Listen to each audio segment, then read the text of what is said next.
साल 2020 को corona virus महामारी की वजह से भविष्य में हमेशा याद किया जाएगा। कोरोना का प्रकोप अभी पूरी दुनिया झेल रही है। आपको बता दें कि कोविड-19 को महामारी घोषित हुए करीब 10 महीने हो चुके हैं और हमें अभी भी पूरी दुनिया में कोरोना की वैक्सीन लगाने का इंतजार है।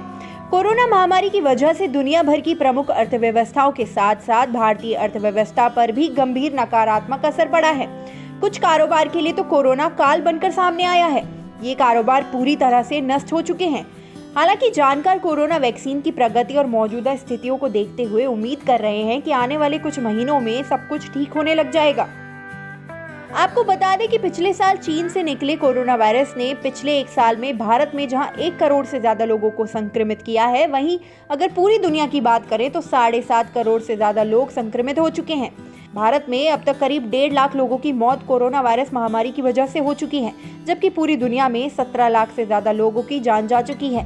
गौरतलब है कि दुनिया की दूसरी सबसे बड़ी आबादी वाला देश होने के बावजूद भारत ने कोरोना वायरस के संक्रमण को रोकने में काफी सराहनीय प्रयास किया है।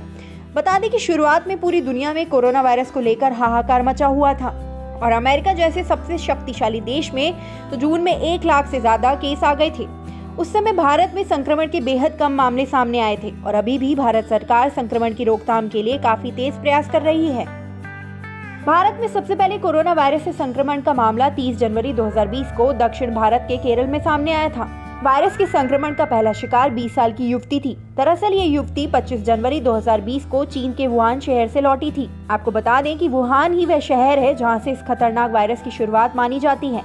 जानकारी के मुताबिक वह युवती 3 साल से वुहान में चिकित्सा की पढ़ाई कर रही थी। आपको बता दें कि वुहान में 31 दिसंबर 2019 को कोरोना वायरस से संक्रमण का पहला मामला सामने आया था। उस युवती ने बताया था कि वुहान से भारत आने पर पहले कोलकाता एयरपोर्ट और फिर कोची एयरपोर्ट पर उसकी थर्मल स्क्रीनिंग हुई थी और उस समय वह पूरी तरह से स्वस्थ थी।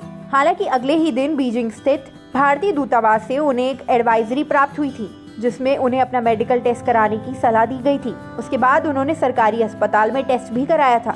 हालांकि 2 दिन बाद 27 जनवरी को उनके गले में परेशानी शुरू हो गई। वो दोबारा अस्पताल पहुंची और इस बार उन्हें एडमिट कर लिया गया। इसके अलावा उनका कोरोना टेस्ट भी हुआ और वह पॉजिटिव आ गई।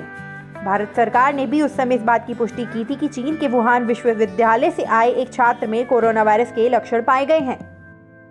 भारत में कोरोना वायरस संक्रमण से पहली मौत 12 मार्च 2020 को हुई थी। बता दें कि कोविड-19 के कारण भारत में पहली मौत कर्नाटका के कलबुर्गी में हुई थी। 76 साल के व्यक्ति सऊदी अरब से भारत वापस लौटे थे। सऊदी अरब से लौटने के बाद उन्हें सांस लेने में परेशानी, खांसी और निमोनिया की शिकायत हुई थी। 6 मार्च को एक स्थानीय डॉक्टर ने उनके घर पर ही उनका इलाज किया। हालांकि स्वास्थ्य बिगड़ने की वजह से 9 मार्च को उस व्यक्ति को कलबुर्गी में एक निजी अस्पताल में एडमिट कराया गया था और शुरुआती जांच में उन्हें कोरोना वायरस से संक्रमित पाया गया था। 10 मार्च को उनकी मौत हो गई थी।